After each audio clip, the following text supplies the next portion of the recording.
You and I, we're using large language models every single day. They help us draft emails, they write our code, and they answer pretty much any question we throw at them with this incredible speed and polish. And they feel, flawless, like these perfect, powerful tools. But what if I told you that behind that perfect answer, there's a whole hidden world of complexity?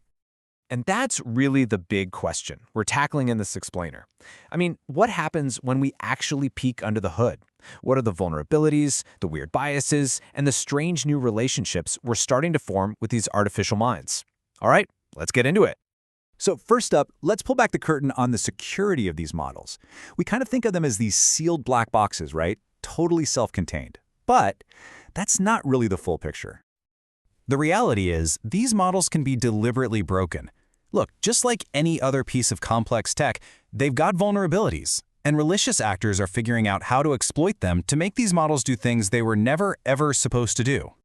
And this is where a fascinating practice called red teaming comes into play. Think of it like this. It's basically ethical hacking. You try to break a system to find its weak spots before the bad guys do. And one of the most effective ways to red team an AI? It's a method called harmful fine-tuning.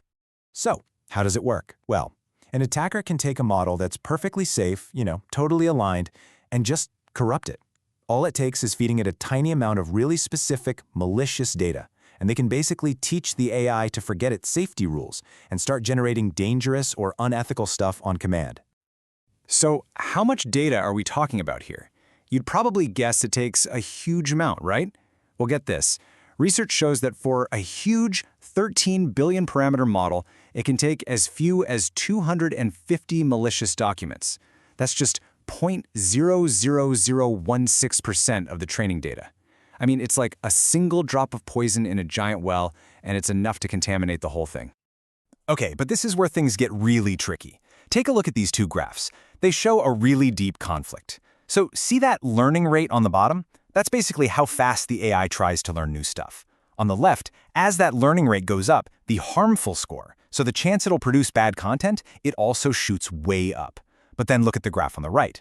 As that same learning rate goes up, the fine-tune accuracy, how good the AI is at its actual job, also goes up. So you see the problem here? The exact same thing that makes the AI smarter and better is also what makes it more dangerous. It's a fundamental trade-off. Now the good news is, people are fighting back. The security community is already on it, developing defenses. One really interesting one is called Antidote. It's designed to work after an attack has already happened. It can purify a model that's been compromised and bring it back to its original safety standards. It's a super important step in what's becoming a constant cat-and-mouse game.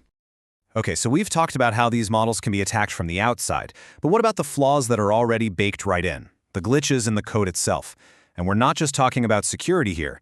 We're talking about fundamental failures in the AI's own logic and reasoning that often come from, well, the human data it was trained on.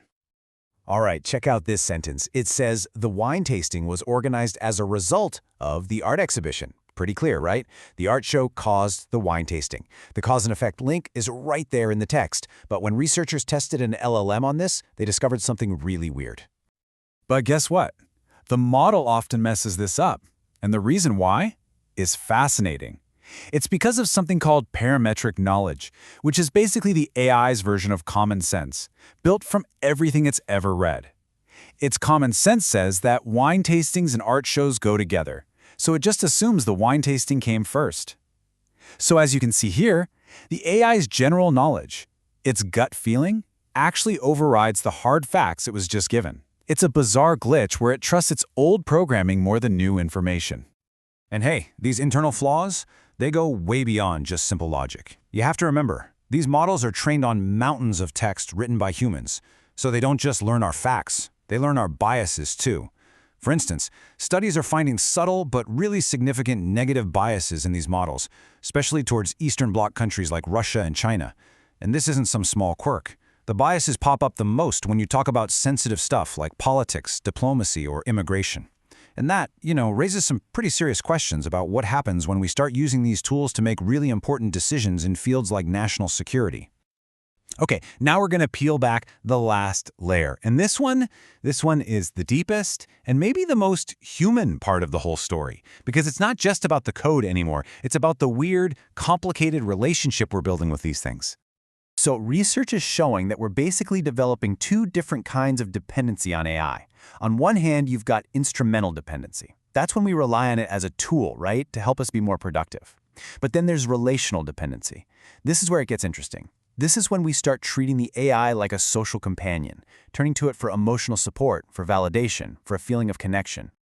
In that relational connection, it's getting so intense that it's leading to some truly wild research.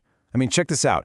One study literally explored the idea of taking ChatGPT to therapy to see if you could measure and even manage its internal state, almost like a person. And the results? Honestly, they were kind of stunning.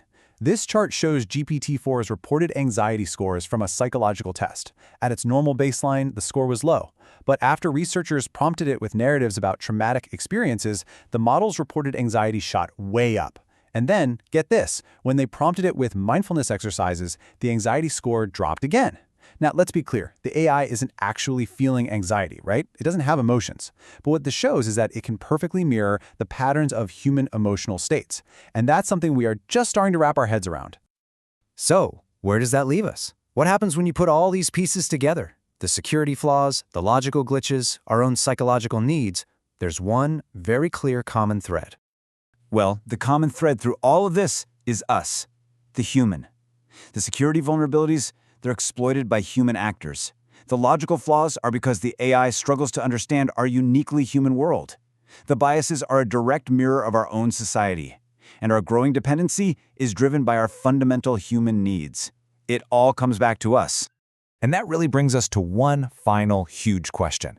Look, we are building some of the most powerful minds in history.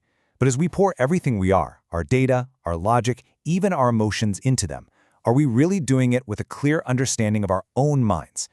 It feels like the journey to understand AI is really, in the end, a journey to understand ourselves.